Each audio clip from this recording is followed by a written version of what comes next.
कई बार हमने देखा कि जुआ खेलने वाले व्यक्ति प्रारंभिक स्थिति में बहुत धन कमा लेते हैं, बहुत ऐश्वर्य भोग लेते हैं, सब सुख संपत्ति होती है। एक बात याद रखिएगा बंधुओं, बहुत ध्यानपूर्वक सुनो। असद क्रिया करने वाला व्यक्ति, बहुत ध्यान से सुनिएगा, असद क्रिया करने वाला व्यक्ति दूषित क्रिया करने वाले व्यक्ति के लिए एक निदान बनाते हैं भगवान। क्या? जैसे ही भगवान दिखते हैं कि गलत कर रहा है, तो उसके इस जन्म के एवं उसके आगामी जितने जन्म हैं एवं पूर्व के जन्मों के जितने भी पुण्य हैं, जितने भी सुख हैं, जितनी भी समृद्धियां हैं, सब एक साथ ठाकुर जी उसको देकर के भुगवाते हैं। जल्दी इसका कोटा खत्म करो, जल्दी जल्दी इसको खवाओ।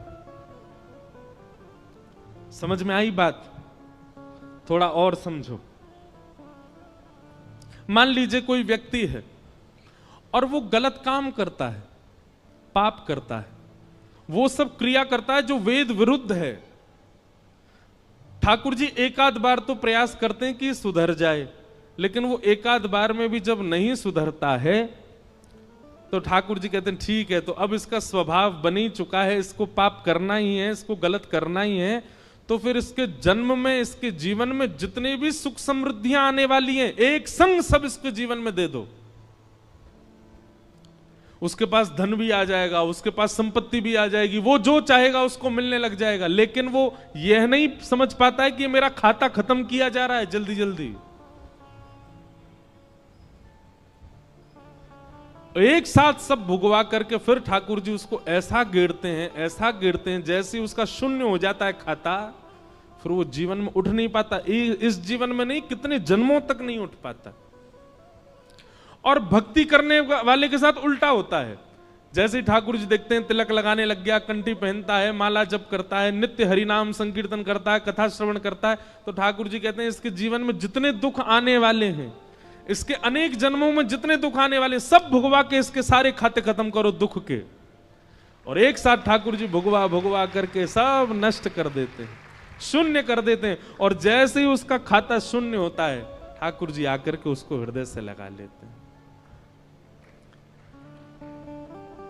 कभी कभी बंधुओं एक बात कहे हम, कभी कभी आप जो चाहते हो वो होने लग जाता है, सब कुछ बहुत अच्छा अच्छा चल रहा है, और इसके बदले में आप ये भी जानते हो कि आप पाप करते हो, आप वो सब क्रिया करते हो जो वेद विरुद्ध है, जो शास्त्र विरुद्ध है, और फिर भी आपके साथ सब कुछ अच्छा होता है, तो संकेत समझ लेना खाता खत्म किया जा रहा है अच्छाई का।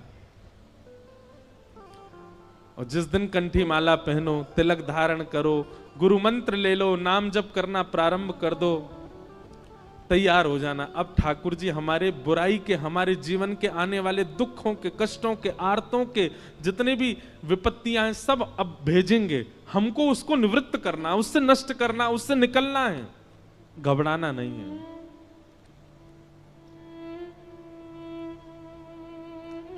क्योंकि कई बार लोग मिलने आते हैं तो मुझसे कहते हैं कि वो देखो महाराज जी इतना पाप करता फिर भी उसके जीवन में इतनी प्रसन्नता। अरे आपको नहीं पता है, उसका खाता खत्म हो रहा है अच्छाइयों का।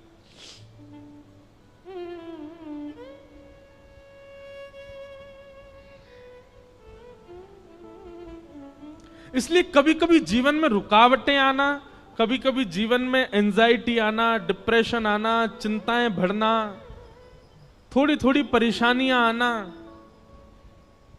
इनसे समझा करो कि नहीं हमारा जीवन ठीक चल रहा है और कुछ हो ही नहीं रहा है। 5 साल हो गए, सब बढ़िया ही बढ़िया चल रहा है, कुछ कोई दिक्कत ही नहीं आती, कभी कोई रुकावट ही नहीं आ रही, कभी चिंता ही नहीं हो रही, कोई परेशानी ही नहीं आ रही। घबरा जाना, हे नाथ जरूर आप कुछ भयानक करने वाले। समुद्र में जब सुनामी आने वाली होती ना, लहरें धीमी कर देता है समुद्र, शांत हो जाता है समुद्र और धीरे धीरे पीछे जाने लग जाता है। तो किनारे वाले लोगों को लगता है अरे ये तो अंदर जा रहा है, और अंदर चलो, और अरे ये तो अंदर जा रहा है, अरे शांत हो गया, देखो लहरें ही नहीं आ रही हैं।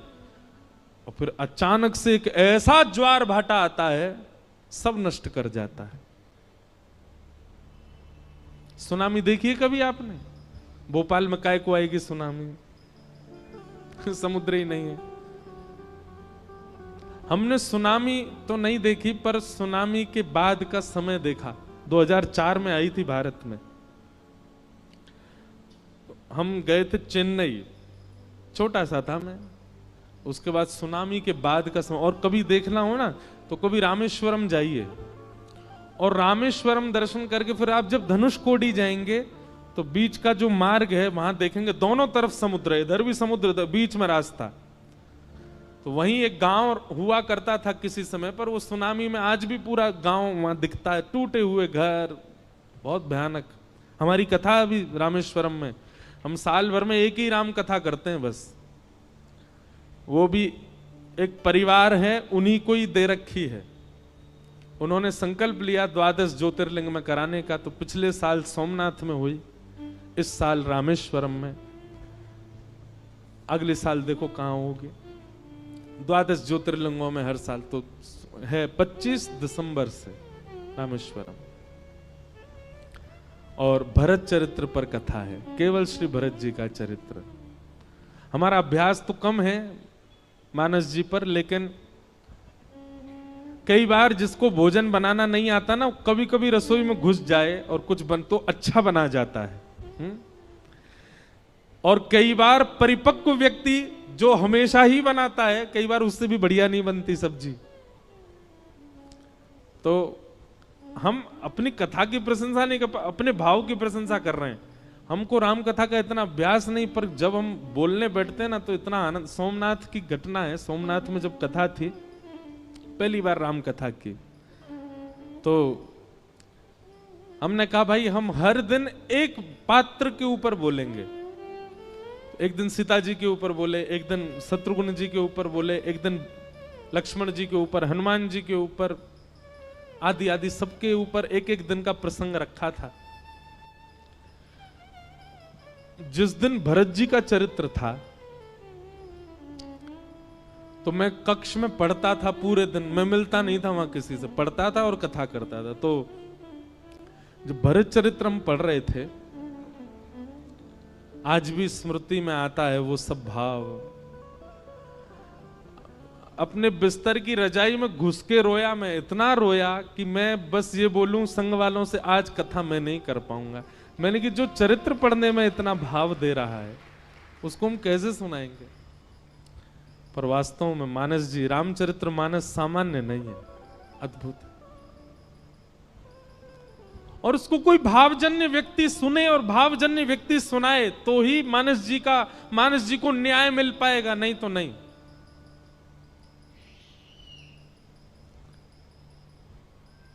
तो कहां से कहां बात पहुंच गए, सुनामी से रामेश्वरम से धनुषकोडी से मानस जी से सोमनाथ, पूरी भारत यात्रा करवा लाए आपको।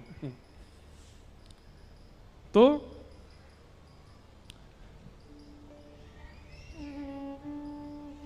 पांच स्थान, द्यूतम, पानम, स्त्रिय, सोना और अनीति से कमाया गया धन। इन 5 स्थानों पर बहुत सावधान रहा कीजिए।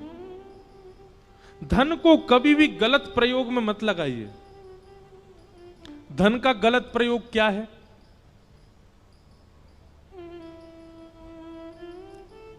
आपके धन देने से अगर किसी जीव की हिंसा हो रही है, वो गलत है।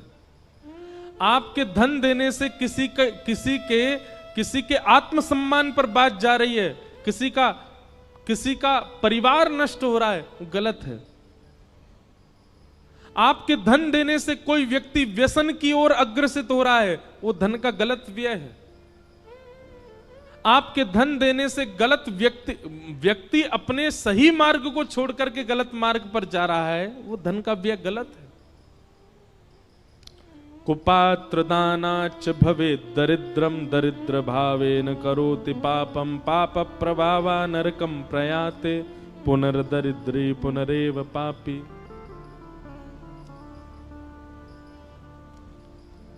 सोच विचार करके धन का व्यय किया कीजिए। दूसरा, पानम, मदिरा पान करना, भक्ष सेवन करना, जीव हिंसा करके खा जाना, तंबाकू खाना, सिगरेट पीना और दुनिया भर के नशीले पदार्थों को अपने मुख पर धारण करना, ये सब पाप है।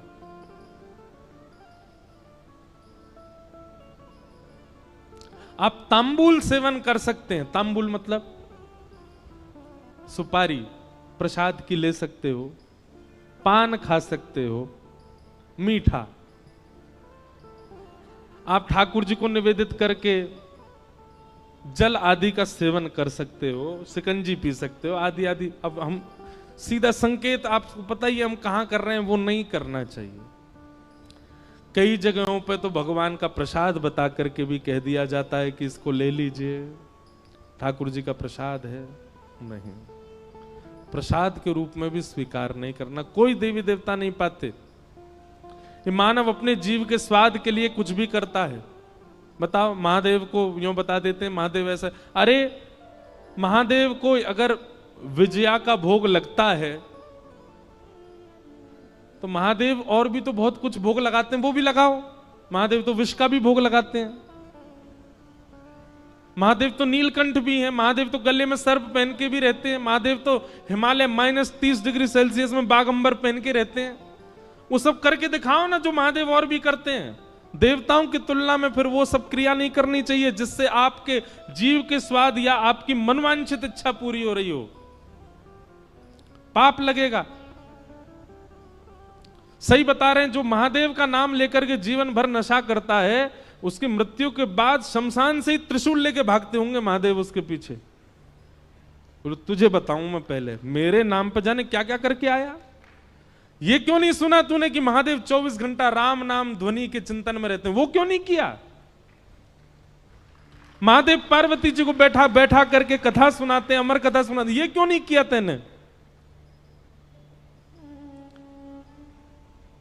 महादेव ने अपनी जटा से पूरे विश्व को पवित्र करने वाली गंगा जी को प्रकट करके, आई तो वो ब्रह्मलोक से हैं, आई तो वो विष्णु लोक से हैं, पर महादेव के जटा से ही तो पृथ्वी पर आई हैं।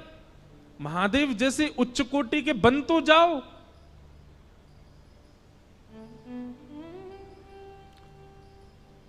भैरव बाबा के नाम पे कुछ भी कर रहे हैं, देवियों के नाम पे वहां भोग लगता है, खा लो, ये कर, कुछ नहीं।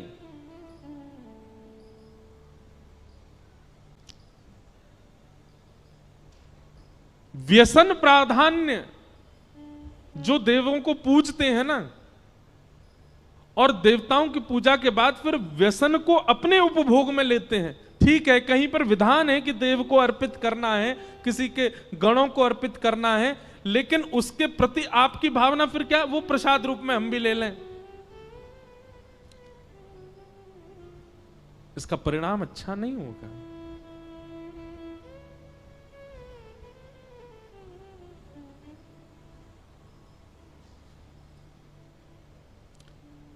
एक बार मैं कहीं कथा में बोल रहा था कि किसी व्यक्ति के ऊपर देवी देवता नहीं आ सकते, गण आ जाते होंगे।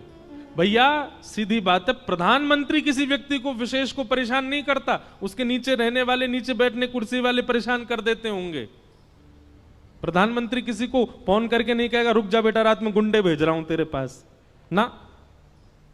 उसके नीचे बैठने वाले, जिनकी बातें प्रधानमंत्री को पता ही नहीं है कि वो कहां क्या करते हैं, वो परेशान करते हैं। भैया आदिदेव जितने भी हैं ये सब तो कृष्ण चिंतन में इतने व्यस्त रहते हैं, इन पे समय आपको परेशान करने का। उनके नीचे जो छोटे छोटे गण बैठे रहते हैं वो जरूर परेशान कर देते होंगे। कभी देवी देवता आपको परेशान नहीं करते, आपके ऊपर नहीं आते, आप पर हावी नहीं होते। उनके गण जरूर कोई लीला कर देते होंगे, वो बात अलग है। पर हमको 9 साल हो गए कथा करते करते, हमारे सिर पर क्यों नहीं आ रहे देवता? विवाह के पश्चात एक पतिव्रत धारण करो, और उसमें करना कुछ ज्यादा नहीं है, केवल एक ही काम करना है। क्या? जिससे आपके 7 फेरे हुए हैं, जिससे आपका पाणी ग्रहण हुआ है, अब वो सर्वशिव। संसार का सबसे बड़ा व्रत यही है।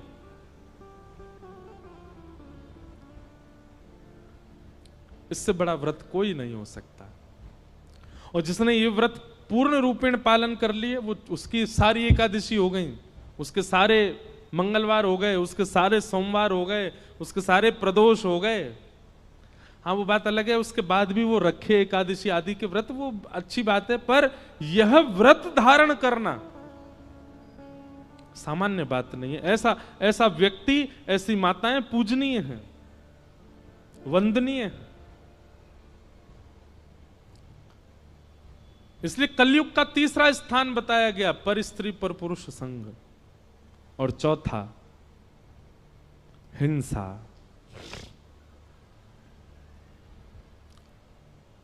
अगर आपको पता है कि कोई ऐसी बात हुई है कि सामने वाला मुझसे कुछ गलत बोलेगा,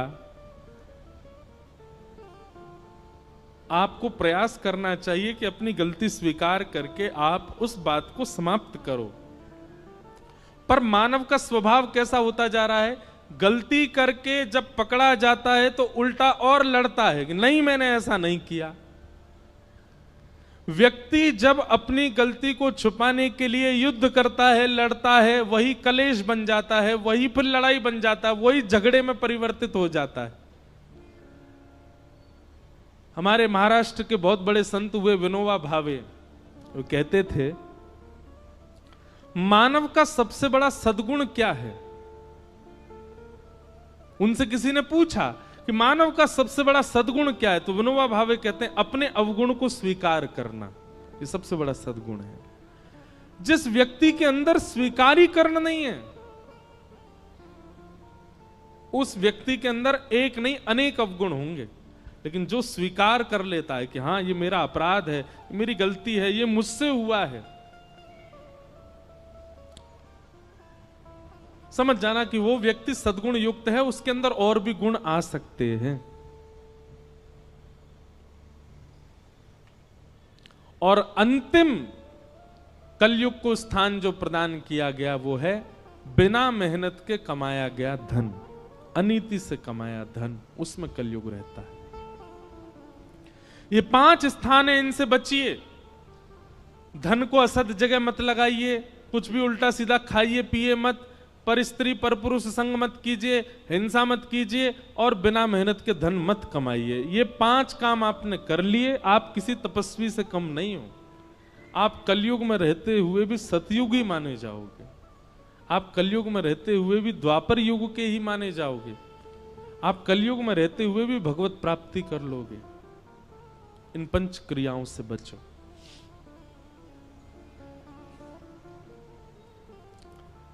पांच स्थान प्रदान करने के बाद में कलयुग को छोड़ करके परीक्षित जी वापस गए, और परीक्षित जी एक दिन आकेट को वन में गए तो फिर उनसे एक अपराध बन गया। एक संत के गले में मरा हुआ सर्प डाल दिया। क्यों? क्योंकि संत समाधि में बैठे थे और परीक्षित ने जाकर के जल की याचना की। संत ने अनसुना किया, अनसुना नहीं किया, वो समाधि में थे, उनको सुनाई दिया नहीं। 2 प्रकार की समाधि होती है। एक होती है सामान्य समाधि के, नेत्र बंद करके बैठे हैं और बाहर की प्रक्रिया से आप पर अनुभव होता है, आपके ऊपर भी उसका असर होता है। और दूसरी होती है त्राटक समाधि। त्राटक समाधि में नेत्र बंद हो जाते हैं, श्वास रुक जाती है और मन चित्त आत्मा देह छोड़ करके कहीं और चला जाता है। ऐसी त्राटक समाधि कर रहे थे कौन? शमीक ऋषि। तभी वहां पर परीक्षित जी ने जाकर के जल की याचना की, पर संत ने कोई प्रत्युत्तर नहीं दिया, तो अपना अपमान जान करके परीक्षित ने गले में मरा हुआ सर्प डाल दिया, जिसके कारण शमीक ऋषि के पुत्र श्रृंगी ने परीक्षित को 7 दिन में मरने का श्राप दिया। परीक्षित को जैसे ये बात पता चली कि मुझे 7 दिन में मरने का श्राप लगा है, एक बात बहुत ध्यान से सुनो बंधुओं, वैष्णव का ये स्वभाव स्वरूप होता है कि अपने जीवन में आने वाले आर्त के ऊपर वो विचलित नहीं होता। भगवान ना करे कभी डॉक्टर ने आपसे कुछ ऐसा बहुत गंभीर बीमारी बता दी आपको, आपके अंदर अगर वैष्णवता होगी ना तो आप परेशान नहीं होगे। आप चिंतन करोगे, ठीक है नाथ, इसका मतलब यह था कि अब मैं अपने कर्तव्यों को विश्राम कर दूं और अपना शेष जीवन जो है आपके भजन भाव में लगा करके और संपूर्ण अपने जीवन की जो गलतियां हैं उन सबको सुधार करके अब मैं आपकी प्राप्ति कर लूं। ये तो रही तन की स्थिति। और भी कुछ पता चले जीवन में, कुछ ऐसा घटना घटी कि जिससे विचलित हो गया पूरा परिवार, पर आप विचलित नहीं हुए। आप मन में विचार करने लगे ठाकुर जी सब मंगल करेंगे, निश्चित है कि आप वैष्णव हो। लेकिन अपने जीवन में आने वाली स्थिति से विचलित हो जाए, भयभीत हो जाए,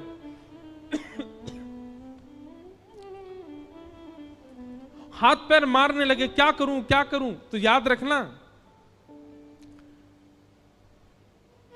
गहरे जल में अगर कभी गिर जाओ, हमारा एक सूत्र अपनाइएगा, गहरे जल में यदि कूद कभी गिर जाओ, भगवान करे कभी ना गिरो, पर गहरे जल में कभी गिर जाओ, एक तो मुंह बंद रखना और दूसरा हाथ पांव को ढीला छोड़ देना। आप डूब ही नहीं सकते। डूबता वही है जो हाथ पैर चलाता और मुंह खोल के रखता है। ठीक वैसे ही संसार की विषम आपत्ति में जब गिर जाओ, एक तो मुंह बंद रखना, मुंह मत खोलना, और दूसरा हाथ पैर बहुत मत मारना। इससे फोन कर, उससे फोन कर, इससे बात कर, ये नेता को फोन करो, अरे वो डीएम साहब को फोन करो, इनसे करवाओ, ये करवाओ। आप विचलित हो ही जाओगे। हम अपनी एक घटना बताएं, अभी की बिल्कुल 2 दिन 4 दिन पुरानी घटना। हम जिस दिन भोपाल आ रहे थे, हमारी शाम 7 बजे की फ्लाइट थी। तो 3 बजे क्या नाम है, फरीदाबाद में एक इंटरव्यू था। हमने कहा इंटरव्यू देंगे, सीधे एयरपोर्ट जाएंगे। लेकिन दिमाग से ये निकल गया कि 5 बजे तो ऑफिस टाइम होता है, दिल्ली में भयंकर जाम होता है। अच्छा, इंटरव्यू होते होते जो साहब जी हमारा इंटरव्यू ले रहे थे, वो ऐसे लीन हो गए इंटरव्यू में कि उनके आंखों से तो अश्रु निकले और समय बढ़ता है। वो कहे एक प्रश्न और, एक प्रश्न और। मैंने कहा भैया मेरी हवाई जहाज छूट जाएगा। बोले एक प्रश्न और। इतना देर तक हो गया कि फिर हम भागे। अब भागे तो महाराज हवाई जहाज हमारा छूटने को। अब संग में जो 2-3 भैया थे, कोई कहे ट्रेन बुक करा दें, कोई कहे सुबह की फ्लाइट बुक करा दें। अब प्रसन्न मैंने कि कुछ नहीं, चलो एयरपोर्ट पहुंच जाएंगे, देखेंगे, मिल गया तो बढ़िया, नहीं तो कोई भोपाल दूर है क्या, गाड़ी से चले जाएंगे। उनके मन में बार बार आवे नहीं नहीं कुछ तो करना है। एक पंडित जी लगे टिकट देखने, राजधानी में 2 सीट खाली हैं, उसमें 3 सीट खाली। अभी हवाई जहाज में 1.5 घंटा है, लेकिन ट्रैफिक इतना था कि पहुंच ही नहीं पाएंगे।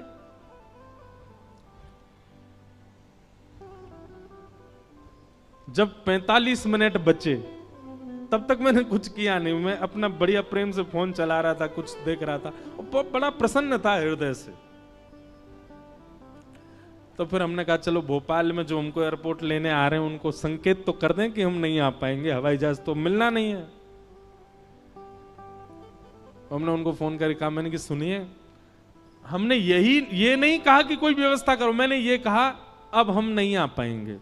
मैंने कहा अब हम सुबह पहुंचेंगे, ट्रेन से आए तो 4 बजे पहुंचेंगे, सुबह वाली फ्लाइट से आए तो 5 बजे की फ्लाइट है उससे आएंगे, तो अब हम सुबह आएंगे, आप घर पे ज्यादा व्यवस्था मत करना। बोले महाराज जी 5 मिनट दीजिए।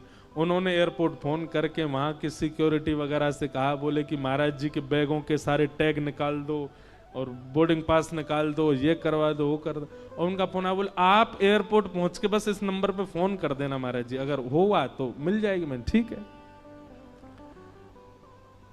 हम फ्लाइट टेक ऑफ करने से आधा घंटा पहले एयरपोर्ट पहुंचे। 7:30 का फ्लाइट था, 7 बजे पहुंचे। किसी कीमत पे नहीं मिल सकता फ्लाइट। जैसे ही वहां पहुंचे, हमने वो नंबर पे फोन किया तो वो सिक्योरिटी वाले बाहर ही खड़े, वो जल्दी आओ, लेके भगा के सीधे हवाई जहाज में बैठाया, सब सामान धरवा दिए और अंदर पहुंच के हमने की बेमतलब इतनी चिंता करे। देखो बिल्कुल चिंता नहीं करी हमने, ने को हाथ पांव नहीं चलाए, फिर भी हवाई जहाज मिल गया। तो एक सामान्य बात बता रहे हैं। और निश्चित है अगर 20 जगह फोन करते, अब हवाई जहाज से तो आने जाने लगे रहते हैं, तो एयरपोर्ट में भी 5-6 लोग जानकार हैं, उनको भी फोन घुमा, इसको भी फोन घुमा, इंडिगो वाले को भी फोन कर दो, एयर होस्टेस को भी फोन कर दो, उसको भी कह दो, निकल ही जाना था वो, कुछ नहीं किया, बैठे रहे। ऐसे ही जीवन में भी करो। तन की पीड़ा आवे, मन की पीड़ा आवे, बौद्धिक पीड़ा आवे, पारिवारिक पीड़ा आवे, एक तो मुंह बंद रखो और दूसरे हाथ पांव कम चलाओ, नहीं डूबोगे। और हाथ पांव भी चलाए, मुंह भी खोला, सब पानी भीतर घुस जाएगा, डूब और जाओगे। तो इसलिए भैया ये सूत्र है, इसको समझ लीजिएगा।